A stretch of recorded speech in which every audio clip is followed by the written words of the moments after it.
நேயர்கள் அனைவருக்கும் வணக்கம். வெண்முரசு காண்டீபம் அத்தியாயம் 65. அர்ஜுனன் சுபத்திரையின் மஞ்சத்தரையில் வாயிலை அடையும் போது எதிரில் நிழல் ஒன்று விழுந்ததைக் கண்டு திரும்பி அங்கிருந்த தூண் ஒன்றுக்குள் தன்னை மறைத்து கொண்டான். தாளத்தில் பழங்களையும் பாலையும் ஏந்தி வந்த சேடி சுபத்திரையின் அறை கதவை மெல்ல தட்டி, "வணங்குகிறேன் இளவரசி" என்றாள். கதவை திறந்த சுபத்திரை சினந்த குரலில், "எதுவும் வேண்டாம் என்று சொன்னேன்" என்றாள். சேடி, "தங்களிடம் அளிக்கும்படி செவிலி அன்னையின் சொல்" என்றாள். "வேண்டாம், கொண்டு செல்" என்ற சுபத்திரை கதவை மூடினாள். சேடி ஒரு கணம் நின்ற பின் திரும்பிச் சென்றாள். அர்ஜுனன் கதவை மெல்ல தட்டினான். ஓசையுடன் கதவை திறந்து, "உன்னிடம் நான்" என்று சொல்ல வாயெடுத்த சுபத்திரை அவனை கண்டு திகைத்து, "ஆ" என்று வாய் திறந்து விரல்களால் இதழ்களை பொத்தியபடி பின்னடைந்தாள். அவளை தள்ளி உள்ளே சென்று கதவை தனக்கு பின்னால் மூடி தாழிட்ட பின் அர்ஜுனன், "உன்னை பார்க்கத்தான் வந்தேன், ஓசையிடாதே" என்றான். "வெளியே செல்லுங்கள்" என்று சுபத்திரை சொன்னாள். "வீரர்களை அழைப்பேன்." "அழை" என்றான் அர்ஜுனன் சென்று அவள் மஞ்சத்தில் அமர்ந்தபடி. அவள் தாழை தொட்டு மறுகையை நீட்டி, "வெளியே செல்லுங்கள்" என்றாள். "திறக்காதே" என்றான் அர்ஜுனன். "உன் படுக்கையறையில் அயலவன் ஒருவன் இருப்பதை நீயே அரண்மனைக்கு சொன்னால் அதன் பிறகு உனக்கு இங்கு எங்கும் மதிப்பிருக்காது." தளர்ந்து அவள் கை விழுந்தது. "இங்கு வந்து அமர்ந்து கொள், உன்னிடம் நான் பேச வேண்டும்." "என்ன இது?" என்றாள். "உன்னை பார்க்க வேண்டுமென்றே நான் வந்தேன்" என்றான். "என்னை நீங்கள் பார்க்க வேண்டியதில்லை." "இது என்ன மாற்றுரு? யாரை ஏமாற்றுகிறீர்கள்?" என்றாள். "நான் யாரையும் ஏமாற்றவில்லை. என்னை நீ சிவயோகி என கொண்டாய் என்றால் அது உனது பிழை" என்றான்.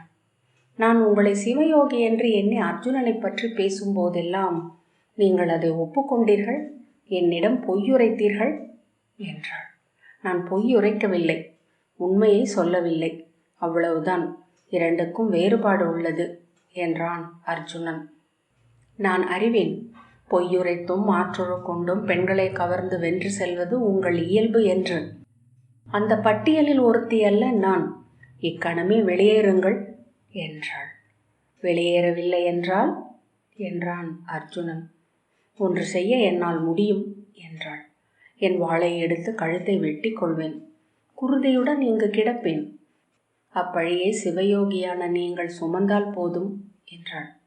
அர்ஜுனன், "அதோ உன் அருகில்தான் உன் உடைவாள் இருக்கிறது, எடுத்து வெட்டிக்கொள்" என்றான். அவள் சினத்துடன் சென்று அந்த வாளை பற்றி கையில் எடுத்த பின் திரும்பி அவன் கண்களை பார்த்து தயங்கி நின்றாள். "நீ வெட்டி கொள்ள மாட்டாய்" என்றான். "ஏனெனில் நீ என்னை விரும்புகிறாய். என்னை இக்கட்டுகளில் விட நீ முனைய மாட்டாய்." அவள், "பேச வேண்டாம், வெளியேறுங்கள்" என்றாள், பற்களை இறுக்கி கடித்து பாம்பென சீரும் ஒலியில். "நீ என்னை விரும்பவில்லை என்றால் வெட்டிக்கொள்" என்றான் அர்ஜுனன். உறுதியாக மறுகணம் நானும் வெட்டி கொள்வேன். அவள் தளர்ந்து வாளை தாழ்த்தினாள். "உன்னிடம் பேசி தெளிவுற்ற பின்னரே நான் இவரை விட்டு செல்லப் போகிறேன். நீயும் என்னிடம் பேசத்தான் போகிறாய். அதை நாம் இருவரும் அறிவோம். பின் எதற்கு இந்த உணர்ச்சி நாடகம்?" என்றான் அர்ஜுனன். "ஆம், நீ என்னை வெறுக்கிறாய், என் வரலாற்றை அருவருக்கிறாய். நான் உன்னை வென்று செல்ல நீ ஒப்புக்கொள்ளப் போவதில்லை. உன் உணர்வுகளையும் எண்ணங்களையும் வெளிப்படுத்தி விட்டாய். நான் புரிந்து கொண்டு விட்டேன். இனி நாம் அமர்ந்து பேசலாம் அல்லவா?" தான் இந்திரபிரஸ்தத்தின் அர்ஜுனனாக ஆகிவிட்டதை அவனே உணர்ந்தான். கன்னியர் படுக்கையறைகளில் நுழைவதற்கு உரிமையுள்ள இந்திரனின் மைந்தன். சுபத்திரை பல்லை கடித்தபடி, "உங்களிடம் இருக்கும் இந்த குளிர் நிலை வாளின் உலோக பரப்பு போல அதன் தன்மை, அதை நான் அருவருக்கிறேன்" என்றாள். "ஆம், அறிந்து கொண்டேன்" என்றான் அர்ஜுனன். "நான் இப்போது இந்திரன். ஆனால் நீ அந்த சிவயோகியை விரும்பினாய். அது உங்கள் மாற்றுரு, உங்கள் நடிப்பு" என்றாள். "இளவரசி, தன்னுள் இல்லாத ஒன்றை எவரும் நடிக்க முடியாது. என் ஆளுமையின் ஒரு பகுதியை நீ விரும்ப முடியும் என்றுதானே அதற்கு பொருள். எந்த ஆணிலும் பெண் அவனுடைய ஒரு பகுதியை மட்டுமே அறிகிறாள், அதையே விரும்புகிறாள். நீ பெருங்காதல் கொள்வதற்கு தகுதியான ஒரு முகத்தை கொண்டுள்ளேன் என்பதே என்னை மகிழ்விக்கிறது" என்றான். "இப்பேச்சுக்கள் எதையும் கேட்கும் உளநிலையில் நான் இல்லை. இன்று என்னை தனிமையில் விட்டுவிட்டு செல்லுங்கள்" என்றாள். உங்களுக்காக ஒரு நாள் முழுக்க காத்திருந்தேன். உங்களை சந்திக்க வேண்டுமென்று 12 முறை தூதனுப்பினேன். நீங்கள் ஒப்புக்கொள்ளவில்லை என்ற பின் நான் எங்கும் தனிந்து வாயில் திறக்க கோருவதில்லை. மூடும் கதவுகளை உடைத்து திறந்து உட்புகுவதே எனது வழக்கம் என்றான் சீற்றத்துடன். இங்கு உட்புகுந்து வரவில்லை, நீங்கள் கள்வனென கறந்து வந்துள்ளீர் என்றாள் அவள். அதற்கும் இந்திரனுள் விடை சொல்கிறது இளவரசி. உண்மையிலேயே பெண் விரும்பவில்லை என்றால் அவள் அறைக்குள் எவரும் நுழைய முடியாது. அவள் கடும் சினத்துடன் சி என்றாள். காதலில் இதுவும் ஒரு வழியே. நீங்கள் விழைந்தால் சொல்லுங்கள். படை கொண்டு வந்து துவாரகையின் கோட்டையை உடைத்து அரண்மனை கதவுகளை சிதைத்து உங்கள் குலத்தை கொன்று குவித்து உள்ளே வருகிறேன் என்றான். அவள் கைகள் வளையலோசையுடன் சரிந்தன. தோள்கள் நீள் மூச்சில் குழிந்து எழுந்தன. உங்களுக்கு என்ன வேண்டும்? தெளிவுற சொல்லிவிடுகிறேனே. நான் இங்கு வந்தது உங்கள் மேல் காதல் கொண்டு அல்ல. உங்களை அடைய வேண்டுமென்ற உங்கள் இளைய தமையனின் ஆணையை ஏற்று மட்டுமே. உங்களை நான் மணந்தாக வேண்டும் என்பது இந்திரபிரஸ்தத்துக்கும் துவாரகைக்குமான அரசியல் உறவுக்கு தேவை. அவள் விழிகள் மாறுபட்டன. காதலின் விளைவு கூட அல்ல, இல்லையா என்றாள். ஏன் பொய்யுரைக்க வேண்டும்? உங்களை காணும் கணம் வரை அது அரசியல் மட்டுமே. கண்ட பின்னரும் நான் தயங்கினேன். என்னை விளைவை நோக்கி செலுத்தியது நீங்கள்.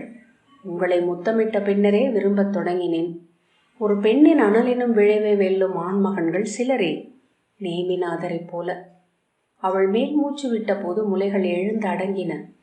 என்ன சொல்வது என்று அறியாதவள் போல தன் மேலாடையை கையில் எடுத்து விரல்களை சுழற்றி பார்வையை சரித்தாள். உங்கள் உள்ளத்தில் நான் அமர்ந்து விட்டேன் இளவரசி என்றான் அர்ஜுனன். நீங்கள் அல்ல, சிவயோகி என்றாள். சரி, சிவயோகி என நான் அமர்ந்துள்ளேன். உங்கள் கண்ணிமையை அடைந்து விட்டேன். இனி பிரிதொரு ஆண் உங்களை தொட உங்கள் ஆணவம் ஒப்புக்கொள்ளாது என்றான். ஆம் என்று அவள் சொன்னாள். பிறகென்ன? என்னை ஏற்றுக்கொள்ளுங்கள். என்னால் முடியவில்லை. நீங்கள் அர்ஜுனன் என்று எண்ண எண்ண என் உள்ளம் கசப்படைகிறது. ஏன் என்றான் அர்ஜுனன். நீங்கள் குருதியாடி நிற்கும் போர் தெய்வம் போல. நான் போரை வெறுக்கிறேன். போரில் இறப்பவர்களை கண்டு கழிவிரக்கம் கொள்கிறேன். அர்ஜுனன். அதற்கு நேமிநாதர் தான் பின்புலமா என்றான். இல்லை, நான் என்றும் அப்படித்தான் இருந்தேன் என்றாள். எண்ணி எண்ணி பார்த்தேன் எப்போது இக்கசப்பு தொடங்கியது என்று. அப்போது தெரிந்தது. பல்லாண்டுகளுக்கு முன்பு ஒரு முறை ஒரு சூதன் சொன்ன கதையில் வில்லுடன் நீங்கள் எழுந்தீர்கள். போர்க்களத்தில் துருபதனை பற்றி இழுத்து தேர்காலில் கட்டி கொண்டு வந்து உங்கள் ஆசிரியரின் காலடியில் போட்டீர்கள். வீரன் செய்யும் வினை அல்ல அது. அர்ஜுனன் முதல் முறையாக உளம் குன்றினான். நோக்கை திருப்பி கைகளை கோத்து பற்றி கொண்டு, அது என் ஆசிரியருக்காக அல்ல, ஆசிரியருக்காக மட்டுமல்ல என்றாள். ஆம், அவருக்காகத்தான் என்றான் அர்ஜுனன். அவள் உரக்க, உங்கள் தமையனை அவ்வண்ணம் கட்டி இழுத்து வர துரோணர் ஆணையிட்டிருந்தால் செய்திருப்பீர்களா? அர்ஜுனன் தடுமாறினான். இதழ்களை ஓசையின்றி அசைத்த பின் அது என்றான். நான் கேட்பது நேரடியான விடையை என்றாள் சுபத்ரை. இல்லை என்றான் அர்ஜுனன். என்ன செய்திருப்பீர்கள் என்றாள். சொல்லுங்கள். அவ்வண்ணம் ஓர் ஆணையை துரோணர் இட்டிருந்தால் என்ன செய்திருப்பீர்கள்? அர்ஜுனன் கை தூக்கி உறுதியான குரலில், அவ்வாணையை அவர் உதடுகள் சொல்லி முடிப்பதற்குள் என் வாளை எடுத்து என் தலையை வெட்டி வீழ்த்தி அவர் முன் இறந்து விழுந்திருப்பேன். அவள் இதழ்கள் மெல்ல இகழ்ச்சியுடன் வளைந்தன. அப்படியென்றால் துரோணர் துருபதனை கட்டி இழுத்து ஒரு ஆணையிட்ட போது மட்டும் அரமெனை எதுவும் ஊடே வரவில்லையா? மழுப்ப வேண்டியதில்லை. அக்கணம் நீங்கள் அறிந்திருந்தீர்கள். பாண்டவர்களில் கௌரவர்களில் எவரும் ஆற்ற முடியாத ஒன்றை நீங்கள் செய்து கொண்டிருக்கிறீர்கள் என. ஆம் என்றான் அர்ஜுனன். அப்போது உங்கள் அகம் அந்த வெற்றியை கொண்டாடி கொண்டிருந்தது. பின்னர் நீங்கள் அடைந்த கசப்பெல்லாம் அந்த கீழ்மையை உங்களுடையதல்ல என்றாக்கி அவர் மேல் சுமத்துவதன் பொருட்டே. அர்ஜுனன் தலையசைத்து ஆம், உண்மை என்றான். ஒவ்வொரு முறையும் ஓர் எல்லை மிக அருகே தெரிகிறது. துணிவின் எல்லை, அறத்தயக்கத்தின் எல்லை, கீழ்மையின் எல்லை. அதை கடக்கையிலேயே உள்ளம் நிறைவுறுகிறது. அதுவரையிலான எல்லைகளை கடந்தவர்களையே வீரர் என இவ்வுலகு கொண்டாடுகிறது. அறத்தில் மட்டுமல்ல, அறமீறலிலும் எல்லை கடத்தலே வீரம் எனப்படுகிறது. என்றான் அர்ஜுனன். அறம். அந்த மீறல் வழியாகவே பெருவீரர் என்று புகழ் பெற்றீர்கள். நீங்கள் எதையும் செய்வீர்கள் என்னும் அச்சம் பாரத வருஷத்தில் பரவியது. நீங்கள் செல்வதற்குள்ளாகவே உங்கள் தூதர்களாக அந்த அச்சம் சென்று விடுகிறது. களங்களில் உங்கள் முதல் பெரும் படைக்களம் அது. அதை அறிந்தே கையில் எடுத்தீர்கள். சுபத்ரை தொடர்ந்தாள். சூதர்கள் சொல்லில் உங்கள் வில் புகழ்பெற்ற முதற்கணம் அது இளைய பாண்டவரே.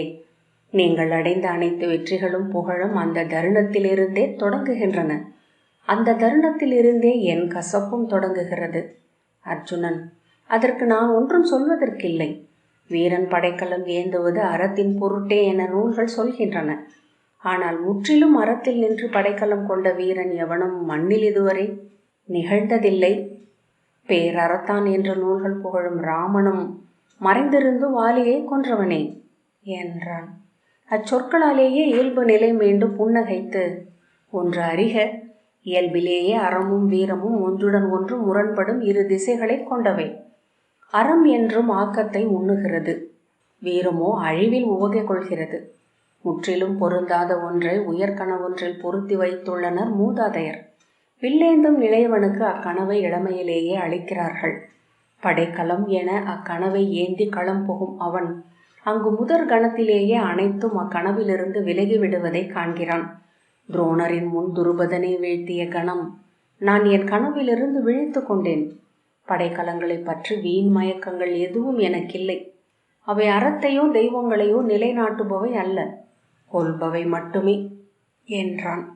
நான் நேமியின் முன் தலை வணங்கினேன். ஆனால் ஒருபோதும் சிறுமை கொள்ளவில்லை. ஏனென்றால் எனக்கு என்னை பற்றிய மயக்கங்கள் ஏதுமில்லை. என் படைக்கலத்தை நான் அறிந்திருக்கிறேன். அதை தூக்கி வீசிவிட முடியுமா என்று மட்டுமே பார்த்தேன் என்றான் அர்ஜுனன். அவள், அதைத்தான் நான் வெறுக்கிறேன் என்று கசப்புடன் சொன்னாள். இன்னும் அக்கசப்பு இருந்து கொண்டிருக்கிறது. படைக்கலம் ஏந்தி பயிலும் தோறும் என் எதிர் நின்று என்னுடன் போரிட்டது அக்கசப்பே. வாளேந்தி தமையனுக்காக போர் புரிய சென்றேன். முதல் வீரனை என் வாழ் வெட்டி வீழ்த்துவதற்கு ஒரு கணம் முன்பு கூட என்னால் கொலை புரிய முடியும் என்று நான் எண்ணியதில்லை. அந்த முதல் தலை வெட்டுண்டு மண்ணில் விழ கண்டபோது என்னை கட்டியிருந்த சரடொன்றை வெட்டி அறுத்து என் எல்லையை கடந்தேன். பின்பு இரக்கமற்ற வெறியுடன் என்னை நானே துண்டித்து கடந்து சென்று கொண்டிருந்தேன். குருதி வழியும் உடலுடன் களம் எழுந்து நின்ற போது உவகையில் என் உள்ளம் துடித்து கொண்டிருந்தது. என்னை சூழ்ந்து எழுந்த வாழ்த்தொலிகளை கேட்டேன். அன்று முழுக்க என் தசைகள் அனைத்தும் இறுகி அதிர்ந்து கொண்டிருந்தன. மண்ணில் நான் என்னை உணர்ந்த பின் ஒருபோதும் அதற்கிணையான பேரின்பத்தை அடைந்ததில்லை என்று சுபத்ரை தொடர்ந்தாள். கணந்தோறும் கூடி செல்லும் களியாட்டு அது. வாளேந்தி நகர் புகுந்து எதிர்வரும் அத்தனை தலைகளையும் கொய்து வீழ்த்த வேண்டும் என்று தோன்றியது. அவ்வுவகையை கட்டுப்படுத்தியது உடல் கொண்ட களைப்பே. அன்றிரவு துயில்வதற்காக படுக்கும்போது என் உள்ளம் சரிய மறுத்து திமிரி எழுந்து நின்று கொண்டிருந்தது. கைகளும் கால்களும் ஈரத்துணி போல படுக்கையில் ஒட்டி கொண்ட போதும் என்னிலிருந்து எழுந்து என் மேல் கைவிரித்து கவிழ்ந்து நோக்கி நின்றது என் துடிப்பு. அப்பொழுது அதை அஞ்சினேன். அதை என் சரடுகளால் கட்டி வைக்க முடியாதென்று தோன்றியது. சுபத்ரை பெருமூச்சு விட்டாள். ஏதோ ஒரு கணத்தில் நான் அறிந்தேன், பிரிதுருத்தி என நான் மாறிக்கொண்டிருப்பதை. அஞ்சி எழுந்தோடி என் செவிலி எண்ணெயின் அறைக்குள் புகுந்து அவள் இரு கைகளை எடுத்து என்னை சுற்றி கொண்டு அவள் பொல்லா வருமுலைக்குள் என் முகத்தை புதைத்து சிறு மகள் என என்னை உணர்ந்தபடி உடல் ஒடுக்கி கொண்டேன். எதை கடந்தேன்? அதில் எதை இழந்தேன்? என் உள்ளம் துழாவிக் கொண்டே இருந்தது. அப்போது அறிந்தேன், இவ்வுயிர்கள் அனைத்தையுமே அறிவே என உணர்ந்து வியந்த இளம் சிறுமி ஒருத்தி இருந்தாள். அந்த கணத்தில் நான் தலை வெட்டி எறிந்தது அவளைத்தான். கண்ணீர் விட்டு உடல் குலுங்கி அன்று அழுதேன். என்னென்று கேட்காமல் செவிலி என் தலையை கோதி கொண்டிருந்தாள். இரவெல்லாம் அழுது காலையில் ஓய்ந்தேன். எழுந்து வெளியே சென்ற போது என் அணுக்கத்தோழி 7 வகை இனிப்புகளை தாளத்தில் வைத்து எனக்கென கொண்டு வந்தாள். அன்று தத்தாத்திரேயருக்குரிய நோன்பு நாள் என்றாள். குளித்து நீராடை அணிந்ததும் என் அகம்படியினருடன் தத்தாத்திரேயரின் ஆலயத்திற்கு சென்றேன். 3 வேதங்களும் வால் குழைத்து பின்னால் தொடர வெற்றுடலுடன் நின்ற தத்தாத்திரேயரின் முன் கை கூப்பி நின்ற போது என் கண்கள் நீர் ஒழுகத் தொடங்கின. கூப்பிய கைகளின் மேல் முகத்தை வைத்து விம்மி அழுதேன். வெற்றுடல் கொண்டு எழுந்து நிற்கும் சிலை கொண்ட கனிந்த விழிகள் என்னை அணுகி நோக்கின. முலையூட்டும் அன்னையின் கருணை. எதன் பொருட்டேனும் அவை படைக்கலம் ஏந்த முடியாது. எவ்வுயிரையும் கொன்று அதை வெற்றி என கொள்ள முடியாது. கணிதல் என்பது மட்டுமே தன் முழுமை. முழுமையல்லாத எதுவும் வெற்றி அல்ல. என் அறைக்கு திரும்பி மஞ்சத்தில் பித்தெழுந்தவள் போல அமர்ந்திருந்தேன். அப்போது உறுதி கொண்டேன், என் உள்ளம் விழைவது என்ன என்று. இவ்வுலகை தழுவி விரியும் அக்கனிவை மட்டும்தான். படைக்கலம் ஏந்தி போர்க்களம் வென்று நான் அடைவதற்கேதுமில்லை. இனி நான் படைக்கலம் ஏந்துவதில்லை என முடிவெடுத்தேன். இளவரசே, அதன்பின் உங்களை மேலும் வெறுத்தேன். அர்ஜுனன். தத்தாத்திரேயரின் ஆலய முகப்பில் சென்று நிற்கையில் நானும் என்னை வெறுப்பதுண்டு. பெரும் கருணை கொண்டு முற்றும் உறவை துறந்து நிற்கும் ஒருவன் மெய்மையை தேட வேண்டியதில்லை. வால் குழைத்து உடல் நெளித்து மெய்மைகள் அவனை தொடர்ந்து பின்னால் வரும் என்றாள். என் குலத்தில் அரிஷ்டநேமி போன்ற ஒருவர் எழுந்தது எனக்கு அளித்த பெருமிதம் அதன் பொருட்டே. எதையும் அவர் தேடி செல்ல வேண்டியதில்லை. ஒரு கையில் மெய்மையுடனும் மறு கையில் முழுமையுடனும் பிரம்மம் அவரை தொடர்ந்து வரும். திமிரி விளையாடச் செல்லும் குழந்தையை தொடர்ந்தோடி பிடித்து தூக்கி மடியில் வைத்துக் கொள்ளும் அன்னை போல தெய்வம் அவரை ஏற்றுக்கொள்ளும். ரைவத மலையில் அவரை கண்டபின் நான் மேலும் மேலும் விலகினேன். யோகே என வந்த உங்களிடம் நான் கண்டதேது என்று எனக்கு தெரியவில்லை. ஆனால் நான் கண்டது போர் வீரனின் விழிகளை அல்ல என்றாள். அவை உண்மையில் போர் வீரனின் விழிகள் அல்ல என்றான் அர்ஜுனன். அவை ரைவத மலையின் நெற்றியில் வெற்றுடலுடன் எழுந்து நின்ற ரிஷபரின் கால்களை பணிந்த கண்கள். மழை குகைக்குள் தேரை போல் ஒட்டி அமர்ந்திருந்த அரிஷ்டநேமியின் கண்களை கண்ட கண்கள். அவை அர்ஜுனனின் கண்கள் அல்ல என்றான் அர்ஜுனன். என்றபடி அவள் முன்னால் வந்தாள். உள எழுச்சியால் கிசுகிசுப்பாக மாறிய குரலில் குருதி துளி விழுந்த நீரை அருந்த கூசி நின்றிருந்த சிவயோகியைத்தான் நான் உளமேற்றுக் கொண்டேன். இன்றும் என் உள்ளத்தில் உள்ளது அவர்தான். அஸ்தினபுரியின் இளவரசர் அல்ல, இந்திரபிரஸ்தத்தின் ஆட்சியாளர் அல்ல, பாரத வருஷத்தின் வில்லாளி அல்ல. எனக்கு அவர்கள் தேவையில்லை என்றாள். அர்ஜுனன் எழுந்து அவள் அருகே வந்து, இளவரசி, உங்கள் முன் என்றும் உளம் கனிந்த சிவயோகியாக மட்டுமே இருப்பேன் என்றுரைத்தால் என்னை ஏற்கலாகுமா என்றான். இல்லை என்பது போல் அவள் தலை அசைத்தாள். அவன் அவள் தோளில் கை வைத்தான். என்னால் உன்னை விட்டு விலக முடியாது சுபத்ரை. என் தலை கொய்து இக்கால்களில் வைக்க வேண்டும் என்று கோரினால் கணம் கூட தயங்காமல் அதை செய்வேன். எங்கும் பெண் முன்னால் நான் முழுதும் தலை பணிந்ததில்லை. இங்கு ஏதும் மிச்சமின்றி வணங்குகிறேன். எனக்கு அருள்க என்றான். அவள் கைகளை தூக்கி அவற்றில் தன் கைகளை வைத்தான். சொற்கள் தவித்த இதழ்களுடன் பெரும் மூச்சு விட்டு, உங்களை நான் என் நிலையிலும் தவிர்க்க முடியாது என்று நான் அறிவேன் என்றாள். தயக்கமின்றி உன் தோள்களில் என் கையை வைக்க முடியுமா என்று பார்த்தேன். முடிகிறது, நான் உன்னவன் என்றான் அர்ஜுனன். என்னை ஒரு விளையாட்டுப் பாவையாக, அரண்மனை விலங்காக, உன் மஞ்சத்தருகே வைக்கும் எளிய கோளாம்பியாக ஏற்றுக்கொள். அவள் தலை குனிந்து, இளைய பாண்டவரே, என் தமையனுக்கு முழுவதும் அளிக்கப்பட்டது என் வாழ்க்கை என்றாள். இளைய யாதவருக்கு படைக்கப்பட்டதே என் வாழ்க்கையும் என்றான். எஞ்சும் ஏதேனும் ஒன்று இருந்தால் அது முற்றிலும் உனக்காக. சிறிய விம்மலுடன் அவள் அவன் மார்பில் தலையை வைத்தாள். அவள் எடை சுற்றி தன் மார்புடன் இறுக அணைத்து அவள் கழுத்து வளைவில் முகம் புதைத்தான். எச்சொல்லும் காமத்தில் பொருள்படும். அத்தனை சொல்லும் பொருளற்று போகும் தருணமும் ஒன்றுண்டு. நான் என்ன சொல்வேன் இளவரசி, என்னை சூடிக்கொள்ளுங்கள் என்றான் அர்ஜுனன். அவள் அவளை இறுக அணைத்து முகத்தை அவன் மார்பில் வைத்து உடல் குலுங்க அழத் தொடங்கினாள். இருவரும் ஒருவர் உடலை ஒருவர் உணரத் தொடங்கினர். அவன் கைகளை உணர்ந்த சுபத்ரை தன் கைகளால் அவற்றை பற்றி கொண்டு, வேண்டாம். அர்ஜுனன் புன்னகைத்து, ஏன் என்றான். அவள் விழிகளை தாழ்த்தி, இல்லை என்றாள். யாரை அஞ்சுகிறாய் என்றான். யாரையும் இல்லை என்று அவள் சொன்னாள். யாதவர்களுக்கு இம்மணமுறை உகந்தது, சத்திரியர்களுக்கு இது விலக்கல்ல என்றான். நான் எவருக்கும் விடை கூற கடமைப்பட்டவள் அல்ல. என்னளவில் இளைய தமையன் ஒருவருக்கே கட்டுப்பட்டவள். எனவே நான் தயங்க வேண்டியதில்லை என்றாள். அவன் அவள் உடலை விட்டு கைகளை எடுத்து விலகி, சரி என்றான். பிடிக்கவில்லை என்றால் தேவையில்லை. பிடிக்கவில்லை என்றல்ல என்று அவள் விழிகளை தூக்கிச் சொன்னபோது அவற்றில் இருந்த சிரிப்பை அவன் கண்டான். அனைவரும் செய்வதே நானும் செய்வது கூச்சமளிக்கிறது என்றாள் அவள் சிரித்தபடி. அதுவே தான் நானும் எண்ணினேன். ஆனால் நேர்மாறாக இது ஒரு புழுவோ விலங்கோ பறவையோ செய்வது. நாம் மானுடர் என்றும் கற்றவர் என்றும் அரசகுடியினர் என்றும் எண்ணிக்கொள்ளும் வெறும் உடல்கள். அதன் விடுதலையை கொண்டாடுவதற்கு பெயர்தான் காமம்.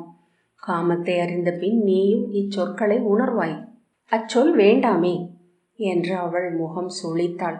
எச்சொல்? காமம். அது கூறியதாக இல்லை, ஆடையற்றதாக உள்ளது என்று தாழ்ந்த குரலில் சொல்லி சிரித்தாள். உனக்கு நாணம் என்றால் அதை காதல் என்று ஆடை அணிவித்து சொல்கிறேன். என்ன பேச்சு இது என்று அவன் கையை அடித்தாள்.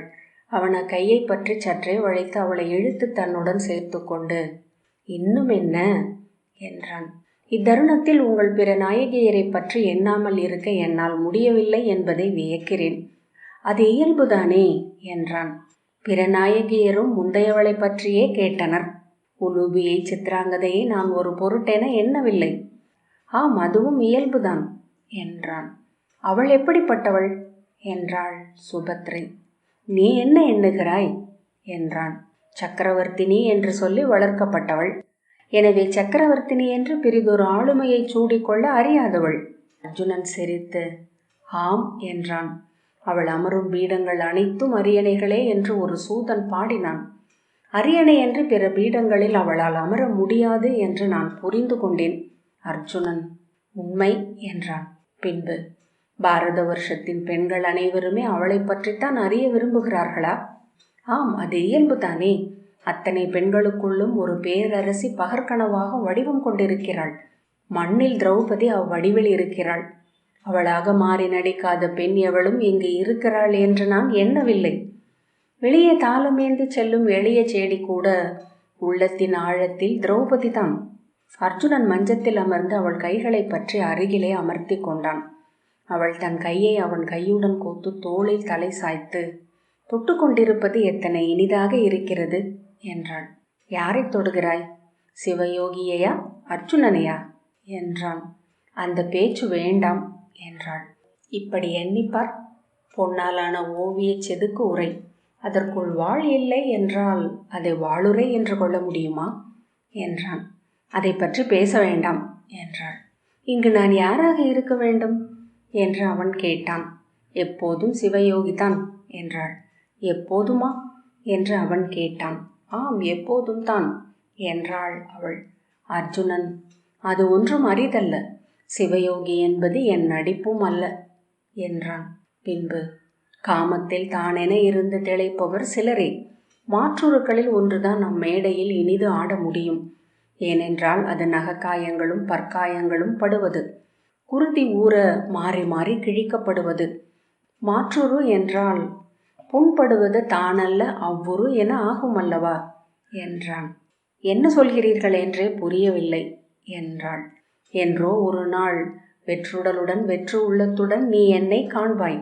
அப்போது அதன் மேல் நான் சூடியிருந்த பல 100 மாற்றுருக்களை ஒவ்வொன்றாக எடுத்து நோக்கி திகைத்து நிற்பாய். ஏன் மாற்றுரு சூட வேண்டும் என்றாள். ஏனென்றால் நீ கொண்ட மாற்றுருக்களை அப்படித்தானே நான் எதிர்கொள்வது. நான் ஒன்றும் மாற்றுரு கொள்ளவில்லை என்றாள் அவள். இப்போது நீ இருப்பது அர்ஜுனனிடம் என்றான். அவள் விழிகள் மாறின. அதை எந்த அளவுக்கு உணர்கிறாயோ அந்த அளவுக்கு சிவயோகியுடன் இருப்பவளாக உன்னை கற்பித்துக் கொள்கிறாய். எனக்கு புரியவில்லை என்றாள். நிழல் குத்து என்றொரு அபிச்சாரிக கலை உண்டு. கூறிய வாளின் நிழலால் குத்தி மானுடரை கொள்வது என்றான் அர்ஜுனன். அவள், எதை குத்துவார்கள்? நிழலையா என்றாள். நிழலையும் குத்துவதுண்டு, உடல்களையும் குத்துவதுண்டு. அவள் விழிகள் மீண்டும் புரியாமல் மங்களடைந்தன. என்ன சொல்லிக் கொண்டிருக்கிறீர்கள் என்று எனக்கு புரியவில்லை என்றாள். நிழலாட்டத்தை தொடங்குவோம். அது இனியது என்று கண்டிருக்கிறேன் என்றான் அர்ஜுனன். அவன் கைகளில் உடல் குழைய அவள் தசைகளுக்குள் இறுக்கமாக படர்ந்திருந்த தன் உணர்வு மறைந்தது. முளைகளென தோள்களென இதழ்களென ஆனாள். அவன் காதுக்குள் அவள், நான் ஒன்று கேட்கவா? உங்கள் பெண்களில் முதன்மையானவள் அவளா? இவ்வினாவுக்கு நான் என்ன விடை சொன்னாலும் அதை பொய் என்றே நீ கூறுவாய். இல்லை, உண்மையை சொல்லுங்கள். அர்ஜுனன், உண்மையிலேயே அவள் அல்ல. அவள் விலகி அவனை நோக்கினாள். அவள் கண்களில் மெல்ல எச்சரிக்கை வந்து சென்றது. உண்மையிலேயே நீதான். அவள் இல்லை என்பது போல் தலையசைத்தாள். நம்ப மாட்டாய் என்று சொன்னேன் அல்லவா? அவள் அவனை தோள்களை அணைத்து முலைகள் அழுந்த முகம் தூக்கி, உண்மையாகவா? முற்றிலும் உண்மை. அவள் அவன் விரல்களை முத்தமிட்டு பெருமூச்சு விட்டாள். நானா என்றாள். நீதான். உன் முன்தான் முதன் முறையாக நான் பணிந்தேன் என்றான். அவள் முன்? அவள் ஆணவத்தை புண்படுத்தி விலகிவிட்டாள். அவளை வெல்வது மிக எளிது என்று கண்டு கொண்டேன். அதை செய்தேன். எப்படி? என்னை எண்ணி அவளை ஏங்க வைத்தேன் என்றான் அர்ஜுனன். அதற்கு நிகராக இங்கு உன்னை எண்ணி ஏங்கலானேன். அவள் என்று மெல்லிய குரலில் முனகியபடி அவனை மீண்டும் முத்தமிட்டு அவன் முகத்தை பிடித்து தன் கழுத்தில் அழுத்தி கொண்டாள். உடலால் ஒருவருக்கொருவர் மட்டும் புரியும்படி உரையாடி கொண்டார்கள். ஒவ்வொரு சொல்லும் மிக மிக தொன்மையான பொருள் கொண்டது. பொருள் அடுக்குகள், ஒன்றை ஒன்று செறிவாக்கிச் செல்லும் நீள் உரையாடல். உடல் என்பது எத்தனை பழமையானது! புவியில் என்றும் இருந்து கொண்டிருப்பது. ஊனை மாற்றி உயிரை மாற்றி தன்னை புதுப்பித்து கொள்ளும் உடல் கொள்ளும் உவகை போல் மண்ணில் தூயது எதுவும் இல்லை. தான் ஒன்றல்ல பல என்று அது அறிகிறது. தன்னிலிருந்து எழும் முடிவிலேயே காண்கிறது. அவள் உடலை தழுவிப்படுத்திருக்கையில் மெல்ல புகைப்படலத்தில் விலகி உருவங்கள் தெளிவது போல எண்ணங்கள் எழுந்தன. குனிந்து அவளை நோக்கினான். சிறிய விழிகளின் இமைகள் அழுந்த ஒட்டியிருந்தன. வியர்த்த கழுத்திலும் தோள்களிலும் கூந்தல் இழைகள் பளிங்கில் விரிசல் கோடுகள் போல பரவியிருந்தன. நாணத்தை முழுக்க இழந்து அவன் மார்பில் தலை வைத்து அவன் கைகளை முலையிடுக்கில் அழுத்தி அவள் துயின்று கொண்டிருந்தாள். மெல்லிய மூச்சு சிறிய மூக்கை மலர்ந்து குவிய வைத்தபடி ஓடிக்கொண்டிருந்தது. உதடுகள் குழந்தைகளுக்குரியவை போல சற்று உலர்ந்து ஒட்டியிருந்தன. தன் சுட்டு விரலால் அவ்விதழ்களை அவன் தொட்டான். அவள் இமைகள் அதிர்ந்த பின் விழித்து அவனை யார் என்பது போல பார்த்து பின்பு கையூன்றி எழுந்து தன் உடல் ஆடையின்றி இருப்பதை உணர்ந்து திடுக்கிட்டு போர்வையை எடுத்து முலைகளை மூடி கையால் அழுத்தியபடி அப்பால் விலகினாள். எழுந்து மேலாடையை எடுத்து சுற்றி கொண்டாள். அவன் சிரித்து கொண்டு, அது எதற்கு என்றான். அவள் நாணி முகம் திருப்பி, கிளம்புங்கள், வெகு நேரமாகிவிட்டது. ஆம் என்றபடி அவளை கை நீட்டி இழுத்தான். அவள் திரும்பி விலக ஆடை கலைந்து அவள் பின்னுடல் தெரிந்தது. என்ன இது என அவனை உதறி ஆடையை சீரமைத்தாள். திரும்பி அவன் உடலை பார்த்த பின் ஐயோ என்றாள். என்ன என்றான். திரும்பாமலேயே அவன் ஆடையை எடுத்து வீசி அணிந்து கொள்ளுங்கள் என்றாள். அவன் சிரித்தபடி மேலாடையை கட்டி கொண்டான். திரும்பிக் கொள்ளுங்கள் என்றாள். ஏன் என்றான் அவன். திரும்புங்கள் என்றாள். அவன் சுவரை நோக்கி திரும்பிக் கொண்டான். சுபத்திரை தன் ஆடையை நன்றாக சுற்றி அணிந்து கொண்டாள்.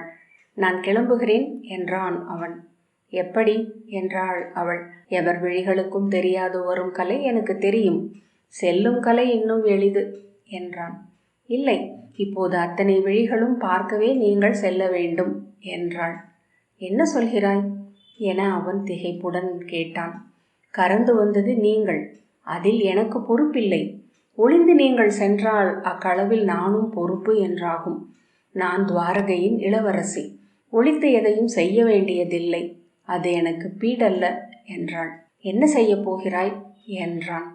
கதவை திறந்து உங்கள் கை பற்றி கொண்டு படிகளில் இறங்கி கூடத்தில் நடந்து முற்றத்தை அடைந்து அரச தேரில் ஏற்றி அனுப்பி வைப்பேன் என்றாள் சுபத்ரை. அர்ஜுனன் அவள் முகத்தை சில கணங்கள் நோக்கிவிட்டு, ஆம், அதைத்தான் நீ செய்வாய் என்ற பின், அதுதான் உனக்கும் அவளுக்குமான வேறுபாடு என்றான். அவள் புன்னகைத்தாள். காண்டீபம் 65வது அத்தியாயம் இத்துடன் நிறைவு பெற்றது.